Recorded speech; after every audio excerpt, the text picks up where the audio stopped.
So அந்த எலிஃபெண்ட்டுக்கு முடிவு கட்டலாம்னு சொன்னோன்னா அந்த எலிஃபெண்ட்டை ட்ராக் பண்ணிட்டு இவங்க திருப்பி ஆர்மியில் வந்தோன்னா மணி 4 ஆயிடுச்சு. இவங்களுக்கு ஒரு 2 ஹவர் மட்டும் தான் டைம் இருக்குது. அதுக்குள்ளே அந்த எலிஃபெண்ட் அவங்க ட்ராக் பண்ணி ஆகணும்.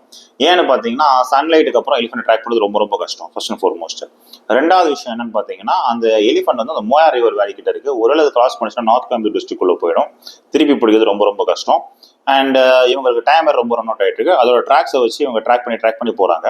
எலிஃபென்ட்ஸுக்கு வந்து சென்ஸ் ஆஃப் ஹியரிங் ரொம்ப அதிகம், ஆனால் அது வந்து கண் பார்வை வந்து ரொம்ப ரொம்ப கம்மி. சென்ஸ் ஆஃப் ஸ்மெல் அதோட ரொம்ப ரொம்ப அதிகம். ஸோ எதிர்காலத்தில் வந்து அந்த ஸ்மெல் வரதை வச்சு தான் அவங்களால வந்து அந்த ஸ்மெல்லை வந்து கரெக்டாக ஐடென்டிஃபை பண்ண முடியும்.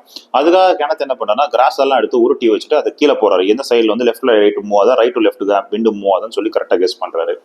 லெஃப்ட் டு ரைட் மூவ் ஆகுது. ஸோ எந்த டைரக்ஷன்ல வந்து ஆப்போசிட்ல அந்த ஸ்மெல் வருமோ அந்த டைரக்ஷன் அவங்களாம் கடை மூவ் பண்றாங்க. அப்படியே போயிட்டே இருக்கிறாங்க. ஒரு எண்ட்ல வந்து அந்த எலிஃபெண்ட் ட்ராக் பண்ணி பிடிச்சிடுறாங்க. அந்த எலிஃபெண்ட் இவங்களை பார்த்துருது. கிணத்து வந்து அதை சுட மாட்டேங்கிறாரு. ஏன்னா இவர்கிட்ட இருக்கிற பவர்ஃபுல்லான வெப்பன்ல வந்து ஒரு வேண்டேஜ் பாயிண்ட்ல சுட்டா மட்டும் தான் அந்த எலிஃபென்ட்ஸ் ஆகும். இல்லாட்டி அது இன்ஜூர் பண்றதுக்கு இஷ்டம் கிடையாது.